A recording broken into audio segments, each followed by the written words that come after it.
Welcome in. This is another episode of The Big Three. I'm Heather Harrington, along with the one and only Will West. What is up? Our BF man himself. You know what that means? What? Resting B-face. Yeah, I do have that. I do.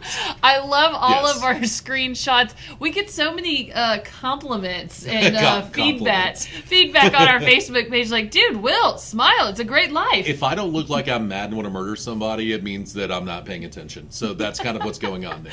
I love it. I always got to throw him for a curveball right off the bat. We are talking hoops today. Let's start off with the Lady Vols. Took a buzzer beater to beat Auburn last night in their first round, which is really the second round of the SEC tournament.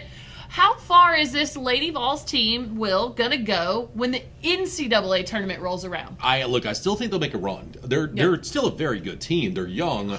They do not make a lot of adjustments, but they're very young. So you never know night in, night out how they're going to play, though. So I think that this Lady Vol team can make a run to the Elite Eight. I made the bold prediction at the beginning of the year that they go to the Final Four. That will not happen. Yeah, they're not a Final Four team. I will say Elite Eight. I think that they get it together. I think they have good enough guard play to be able to get through to the women's basketball field to get to the Elite Eight this year. My big concern, especially watching Jamie Nard go down last night, we still don't have word if she's going to be able to play against South Carolina tonight.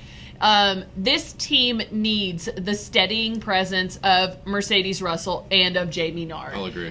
So especially because the guards can get a little wild. You get Renia Davis back out there. You get Anastasia Hayes, Evina Westbrook. She's having a little bit of confidence issues, I think, at this point with the 7 turnovers last night. But this team, if Jamie Nard and Mercedes Russell are clicking on all cylinders headed into the tournament, which don't forget, they get about 2 weeks off because they're going to, however long we go here in the SEC, then the men's conference championships are going to play out, and then you'll have your first NCAA action. So I think everybody's going to be healthy. I'm going to say those Sweet 16. I'm not as optimistic, but you can be the Mr. Wonderful of this broadcast. Homer, that's what I am. I would say this as well. If they only go to the Sweet 16, don't be insane. Don't say, fire Holly.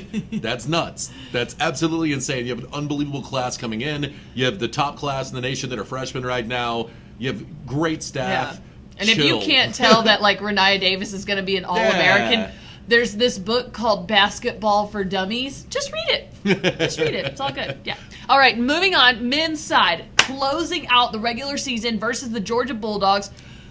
This team is competing for a championship, Will West. They really are. What? It would be the 10th championship in the history of Tennessee basketball. Yeah. That's unbelievable. If Auburn loses and Tennessee wins, this will only be the 4th, according to Jimmy Himes, 4th outright SEC championship this program has ever won. Which is insane.